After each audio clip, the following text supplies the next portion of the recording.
Hey there, beautiful people. Welcome back to The Dang Good Show. I'm your host, Christine Dang, but you can call me CDang. Today, we're diving into something that I know so many of us are experiencing right now, overwhelm.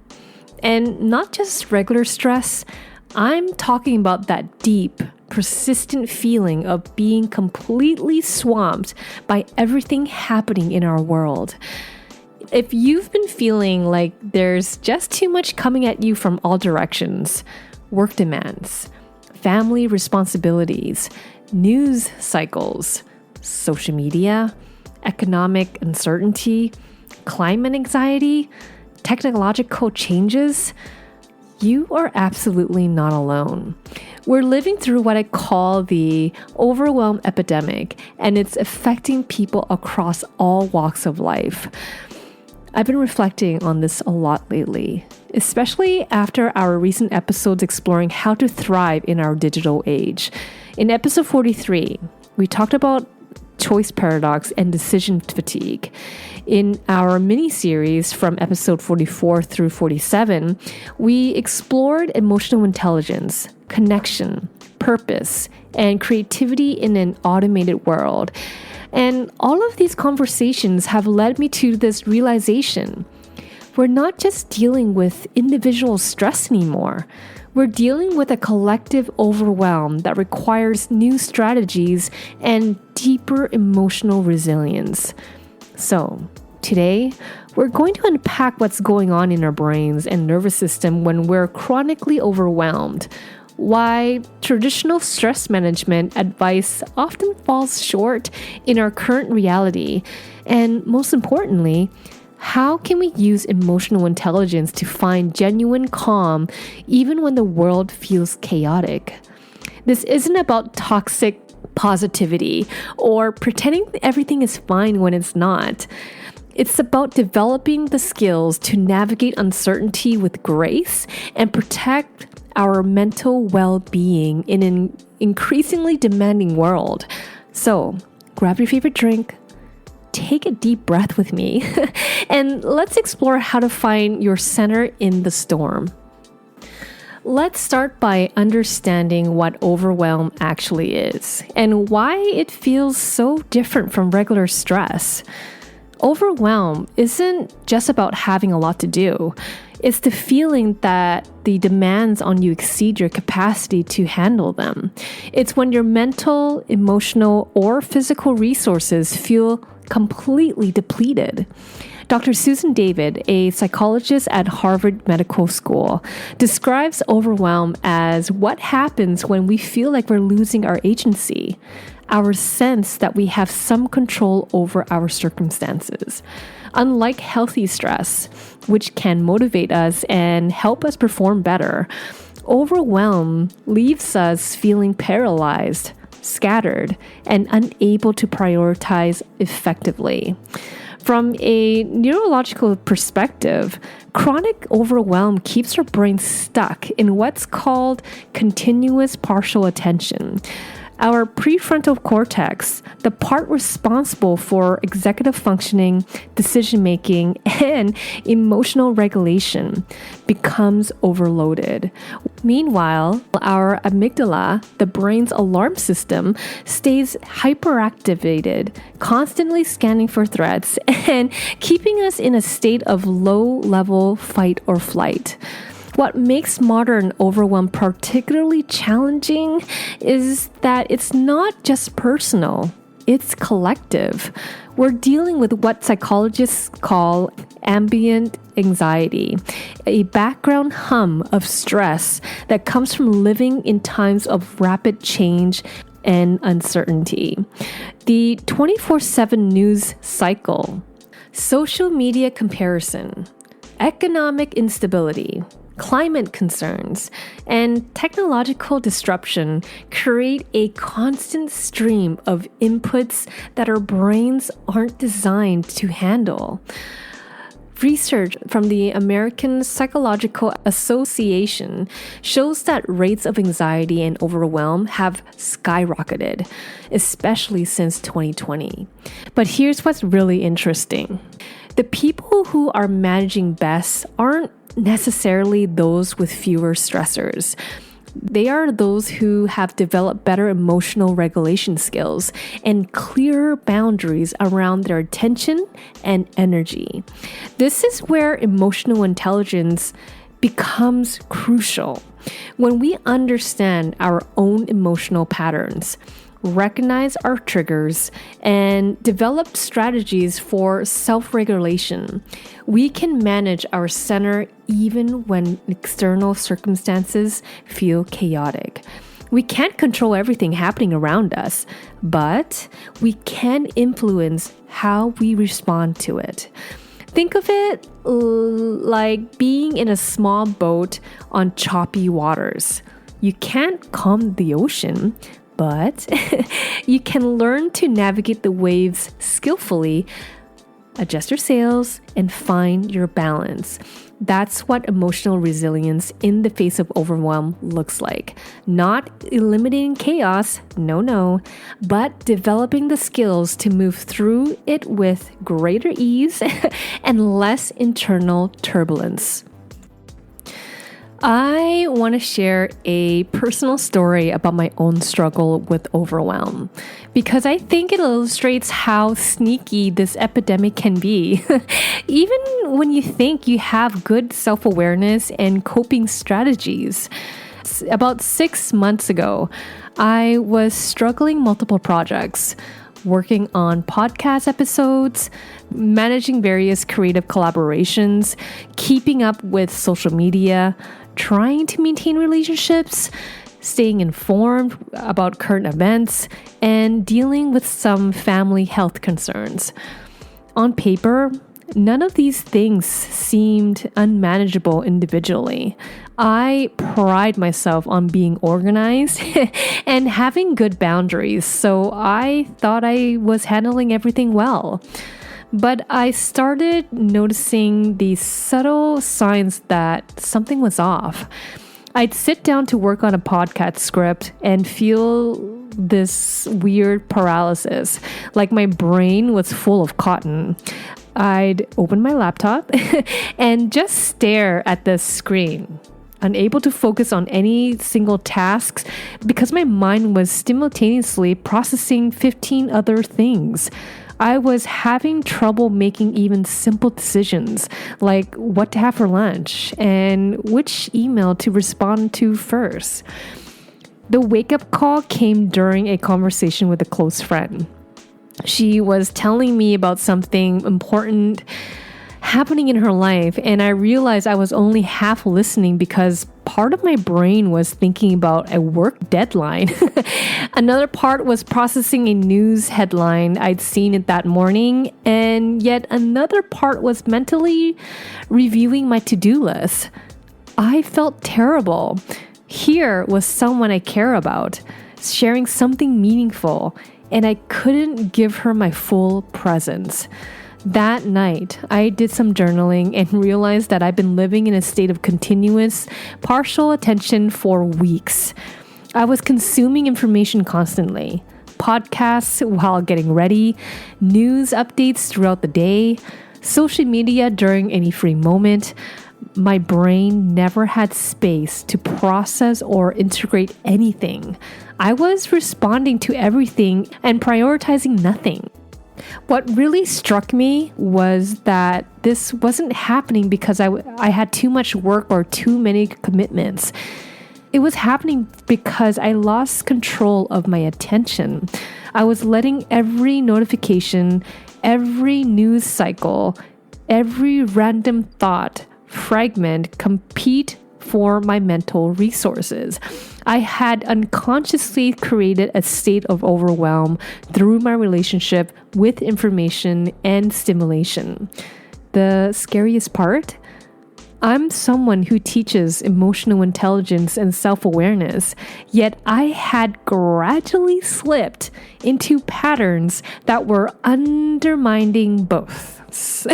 It was a humbling reminder that overwhelm can affect anyone, and that maintaining emotional balance requires constant, conscious effort. especially in our current environment. This experience taught me that modern overwhelm often isn't about external circumstances being objectively unmanageable. It's about our internal relationship with stimulation, information, and attention. And that was actually encouraging because it meant I had more control than I initially realized. I couldn't change the world's chaos, but I could change how I engage with it. One of the biggest contributors to modern overwhelm is what I call the information avalanche, the sheer volume of data, news, opinions, and choices coming at us every day. We're processing more information in a single day than our ancestors processed in months or even years. Let's put this in perspective. The average person encounters about 34 gigabytes of information daily, enough to fill a laptop hard drive from the 1990s. We see roughly 5,000 advertisements per day. We make an estimated 35,000 decisions daily, from what to wear to what to eat to which email to answer first. Our brains are working overtime just to keep up with basic cognitive overload of modern life. This connects directly to what we discussed in episode 43 about the choice paradox and decision fatigue. But the overwhelm epidemic takes this to another level.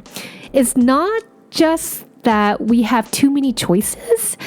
It's that we're making these choices while simultaneously processing breaking news, social media updates, work communications, and personal responsibilities, all layered on top of background anxiety about larger global issues.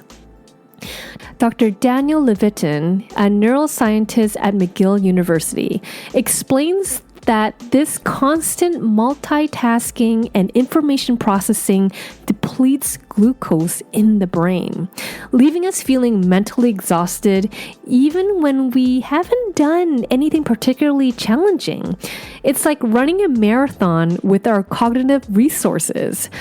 Then there's what researchers call headline stress disorder, the psychological impact of constantly consuming negative news. Our brains are wired to pay attention to potential threats, which made sense when dangers were immediate and local. But now we're processing information about tragedies, conflicts, and crises happening all over the world, creating a sense of ambient threat that keeps our nervous systems activated. Social media compounds this by adding social comparison and FOMO into the mix. We're not just dealing with our own lives and immediate communities. We're comparing our behind-the-scenes reality to someone else's highlight reels across potentially hundreds or thousands of connections. Our brains are trying to track social dynamics on a scale that's completely unprecedented in human history. The result? Many of us feel like we're drowning in input while simultaneously feeling like we're not doing enough, not staying informed enough, not achieving enough. We're overwhelmed by everything happening around us, but also anxious that we're somehow missing out or falling behind. Here's what I've learned. Our brains didn't evolve for this level of informational complexity. We need to become much more intentional about what we allow in our mental space. This isn't about being uninformed or disconnected. It's about recognizing that our attention is a finite resource that needs to be protected and directed consciously. Just like we wouldn't eat anything put in front of us without considering nutrition, we can't consume every piece of information available without considering its impact on our mental and emotional well-being.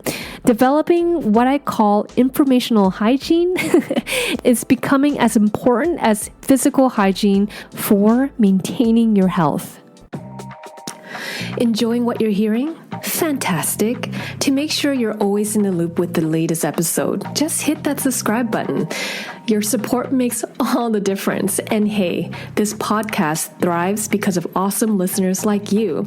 So a big shout out for that. And of course, I'm on Instagram. Find and follow me at Christine_Dang. Lastly, looking for more information on what we discussed today?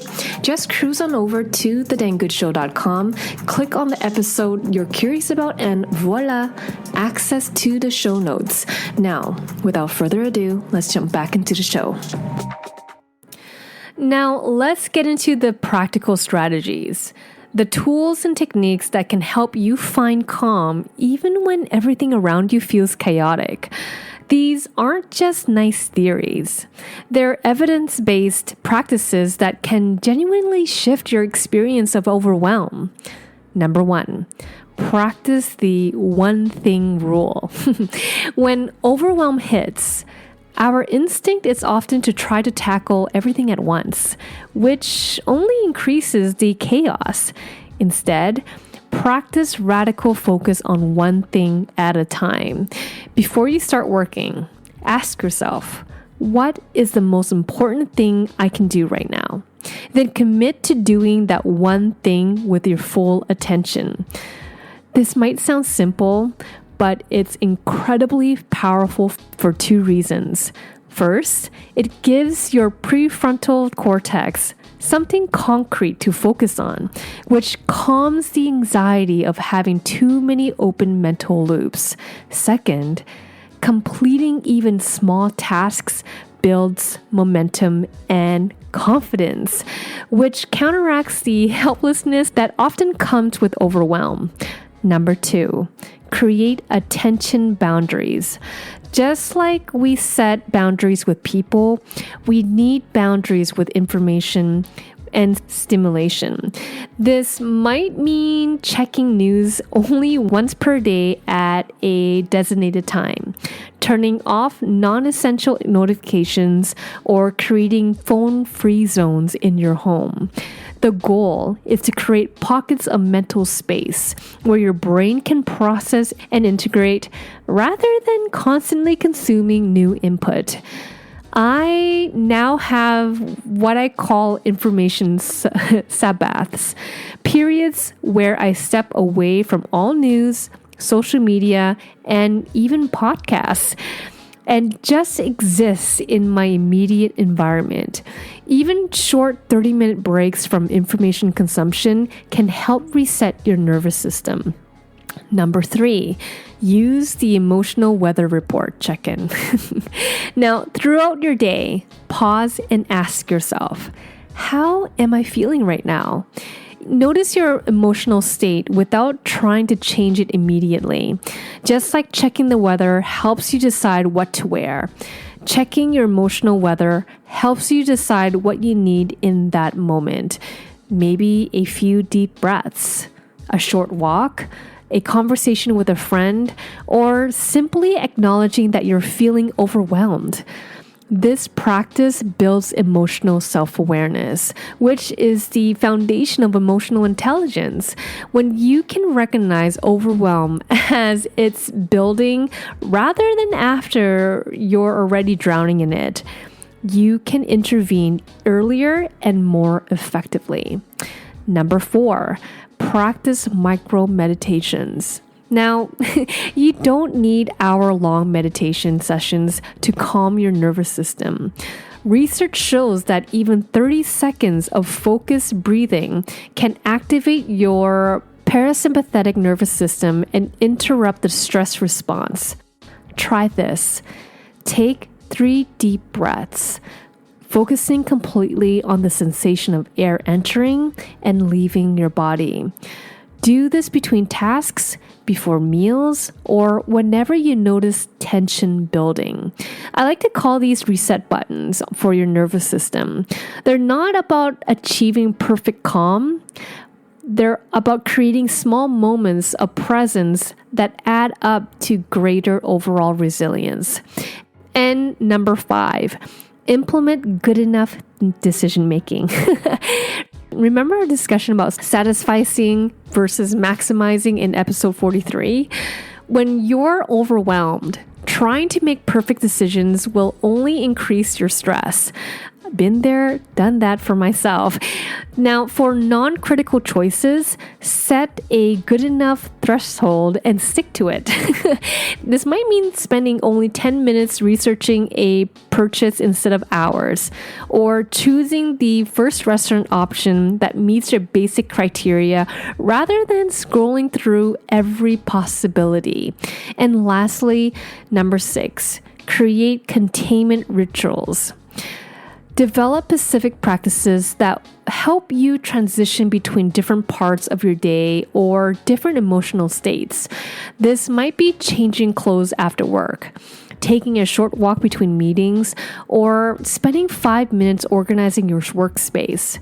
These rituals signal to your brain that you're shifting gears, which helps prevent different stressors from bleeding into each other. The key with all these strategies is consistency rather than perfection. You don't need to implement everything at once. Start with 1 or 2 practices that resonate with you and build from there. Small, consistent actions compound over time to create significant shifts in your resilience and peace of mind. As we start to wrap up, I want to talk about building long-term emotional resilience.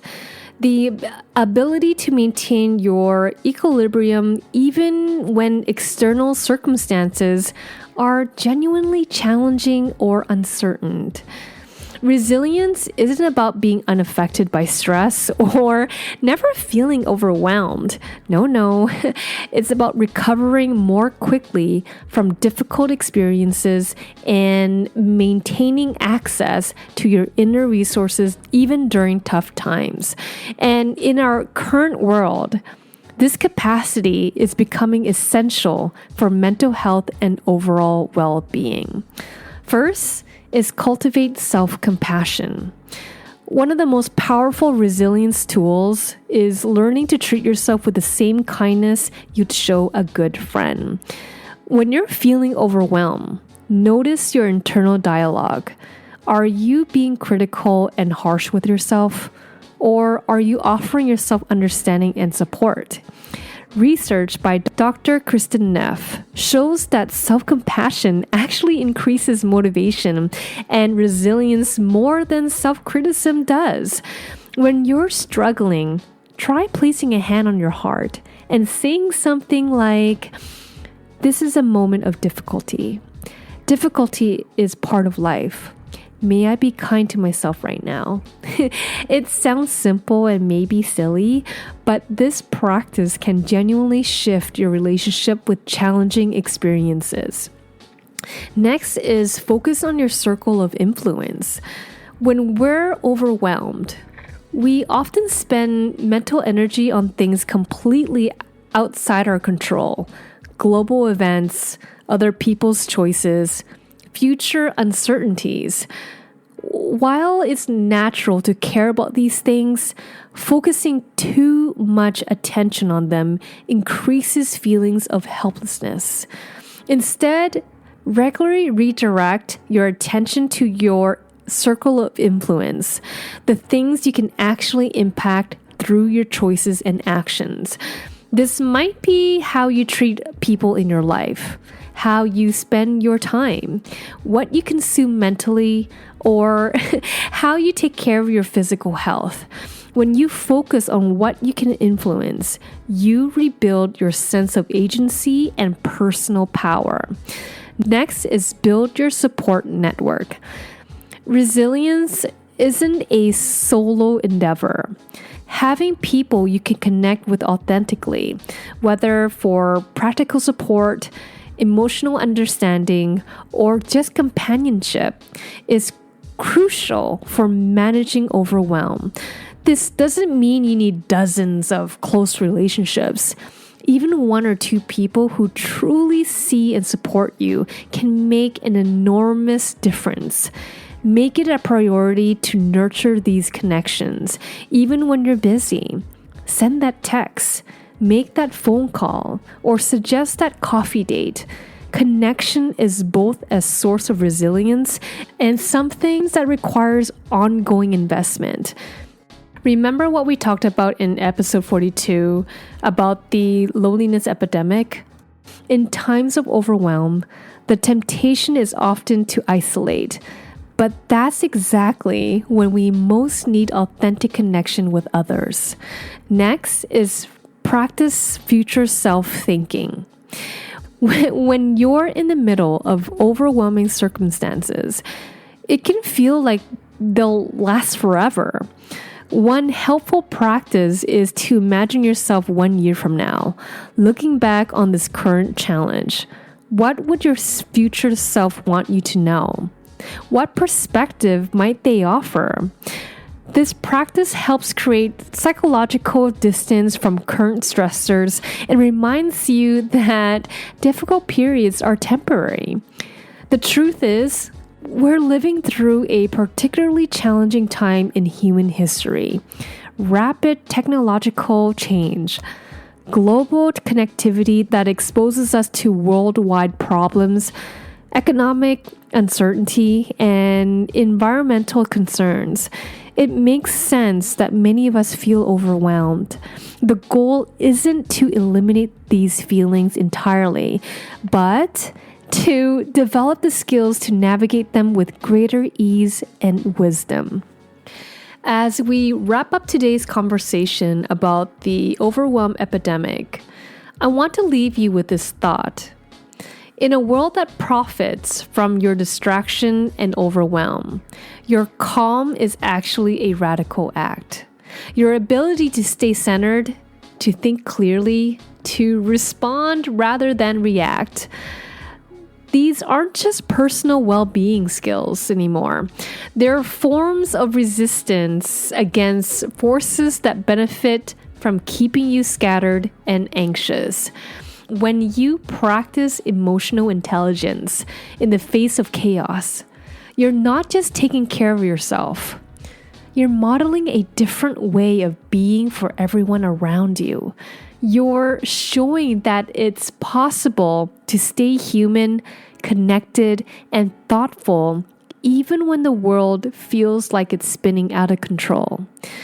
The strategies we've discussed today, protecting your attention, building emotional awareness, practicing self-compassion, focusing on your circle of influence, these aren't just coping mechanisms. They're skills for thriving in uncertainty and maintaining your humanity in an increasingly complex world.